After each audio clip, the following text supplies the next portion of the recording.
This theory is really compelling, especially considering the shifts in behavior and the timeline of events.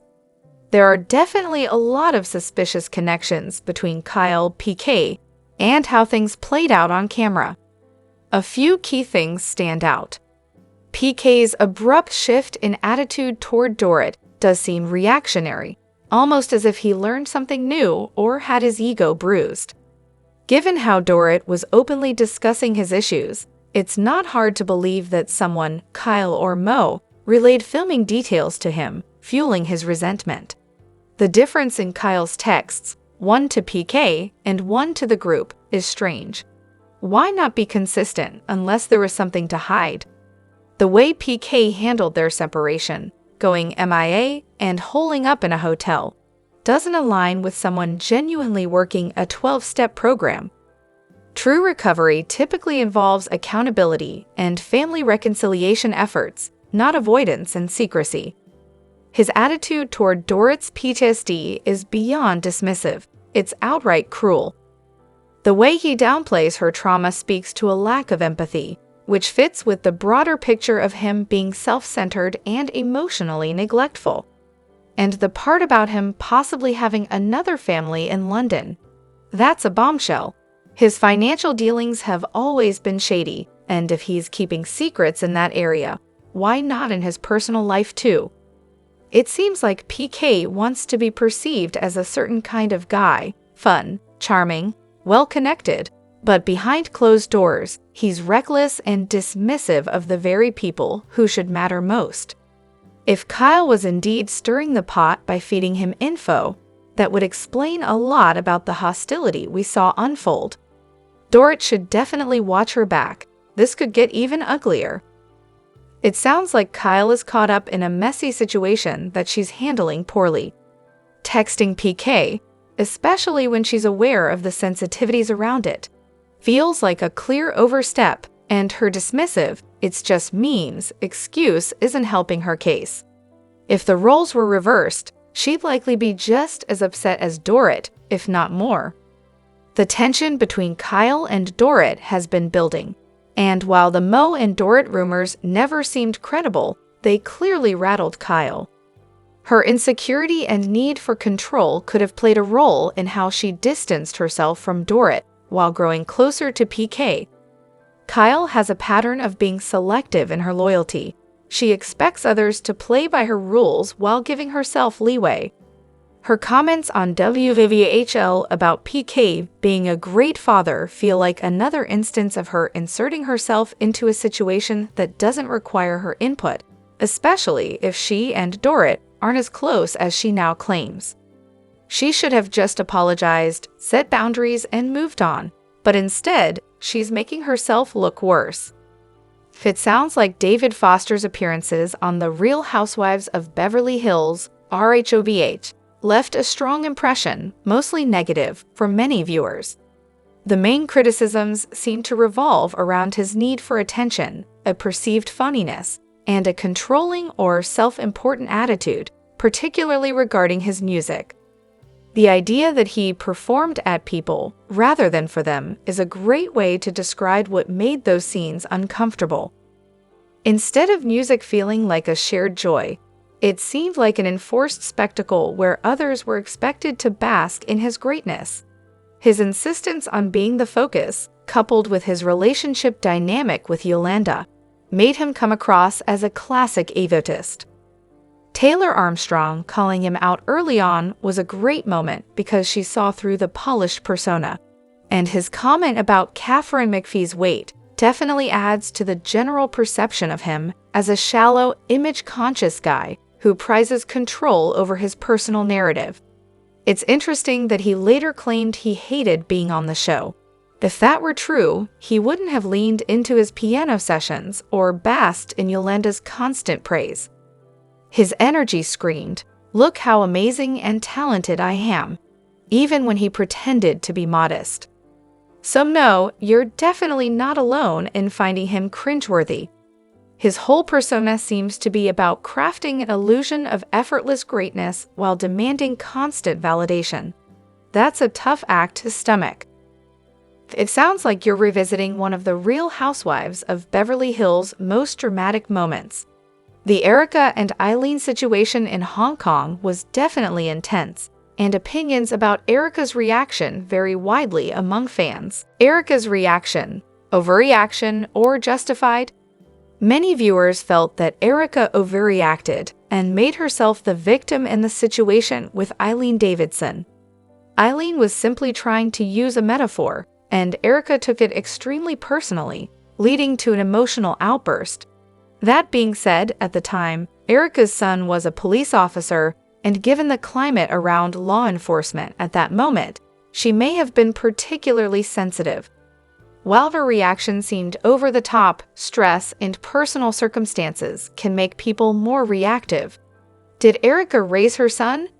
Erika has always been private about her son, which has led to speculation about how involved she was in raising him.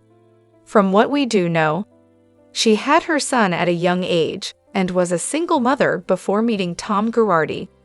She has said she worked multiple jobs to provide for him.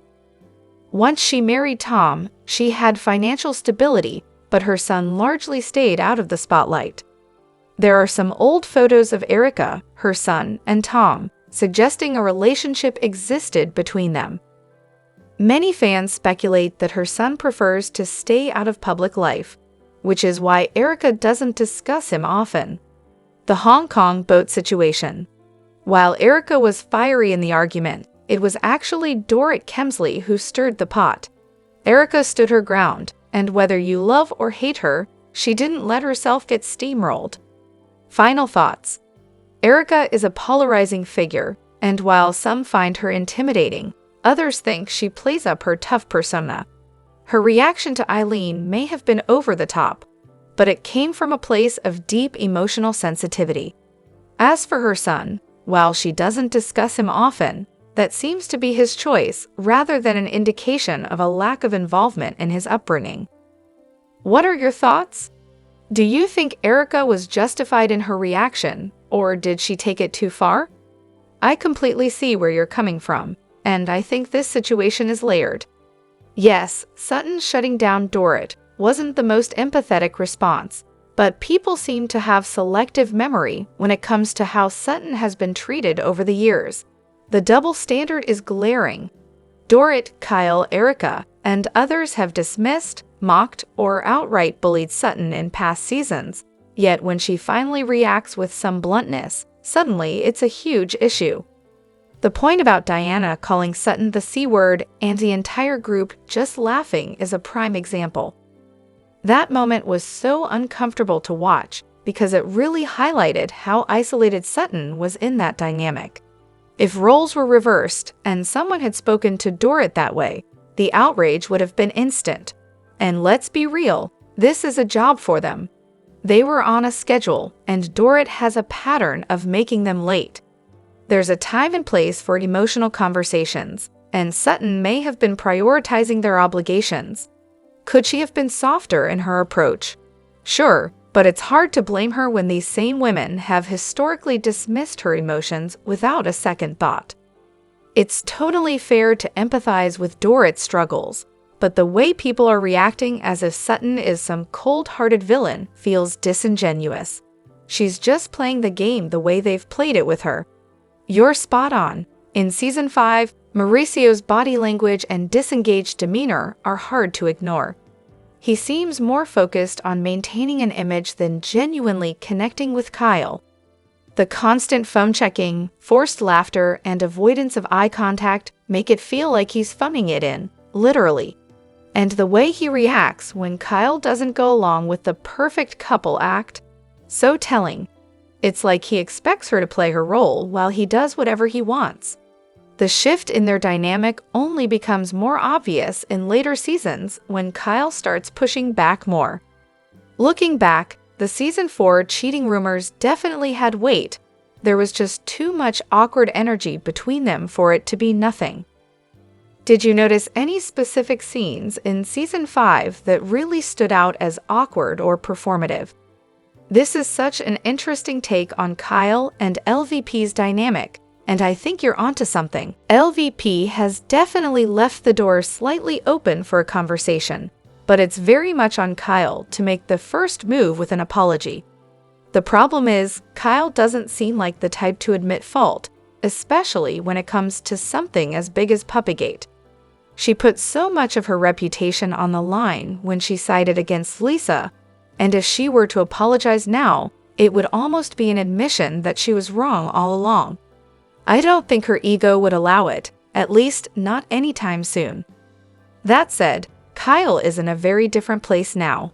She's lost her marriage, she's lost some friendships, and RHOBH isn't the safe, stable environment it used to be for her. She may be realizing that she burned a bridge with someone who was a strong ally, and deep down, she might regret it. But instead of dealing with that regret, she lashes out with petty comments, like saying Lisa should play with her grandkids, because it's easier than admitting she was wrong. Lisa, on the other hand, really does seem like she's at peace. She has her businesses, her family, and a life outside of RHOBH. She doesn't need the show, she doesn't need the drama, and that's why she can afford to be gracious when talking about Kyle's divorce.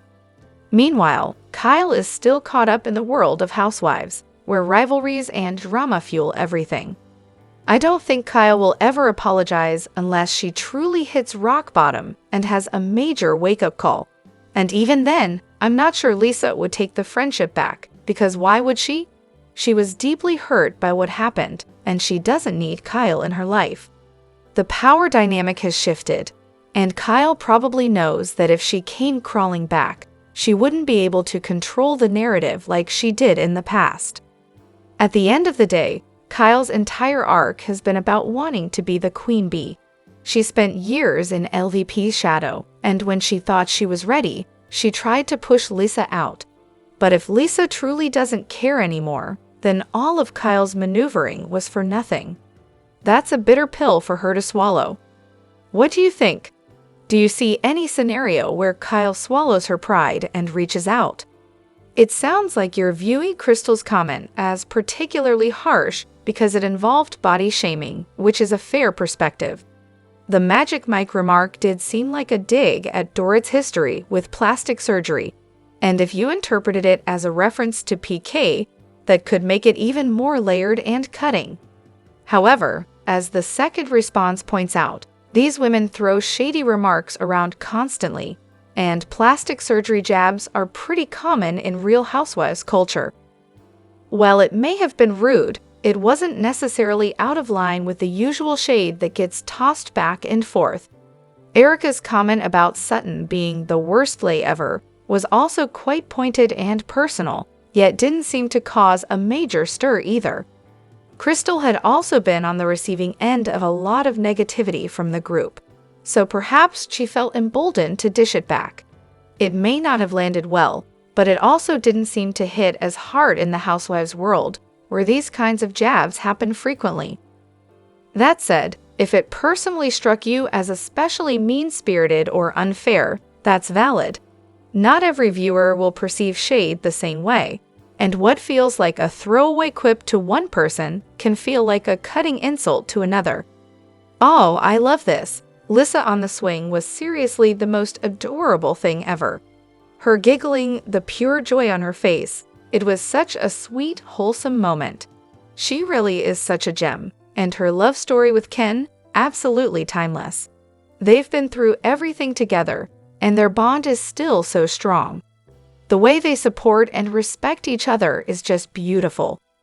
Your hopeless romantic heart is not alone. I'm right there with you. Relationship goals to the max.